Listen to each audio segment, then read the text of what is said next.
President Trump is backing off his threats today to destroy Iranian civilization, saying now that there's a deal for a 2-week ceasefire. Thanks for joining us tonight. I'm Kyle Clark. I'm Kim Christensen. The president agrees to stop bombing. In exchange, Iran would open the Strait of Hormuz, and the two nations would negotiate a more permanent agreement during that time. 9 News anchor Phil Lipoff is here with why it seems not everyone is on the same page here. Well, Kim, the day began with President Trump posting a threat, as Kyle mentions, on Truth Social that reads in part, "A whole civilization will die tonight, never to be brought back again."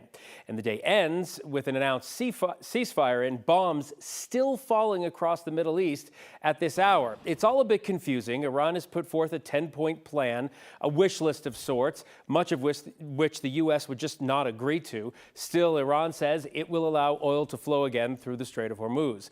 But even after both sides made those statements, Iran continued to fire missiles at its neighbors and Israel confirmed to CNN that it was continuing attacks inside Iran. So is there really a ceasefire at this hour? Iran claiming victory tonight on state media. Some of those 10 points, by the way, continued Iranian control over the Strait of Hormuz.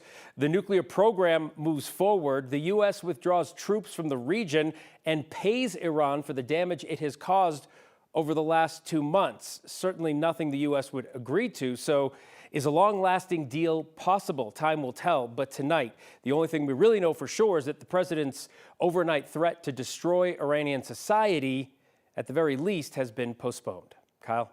Phil, thank you. Democrats in Colorado have been critical of President Trump's war on Iran since it started last month. But Congressman Jason Crow told me today the president is now threatening to commit war crimes.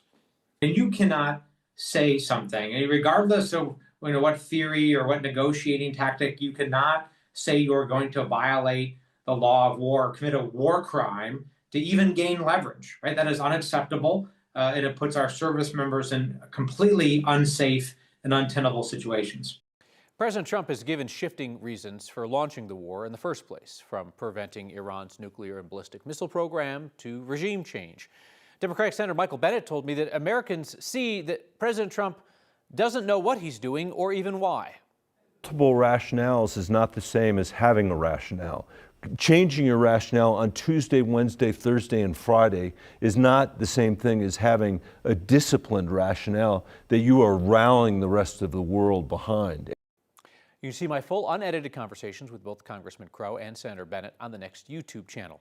The 4 Republicans in Colorado's congressional delegation, Gabe Evans, Jeff Crank, Jeff Hurd, and Lauren Boebert, have all been supportive of President Trump's war in Iran. None accepted our invitation to discuss the war today. That offer remains open.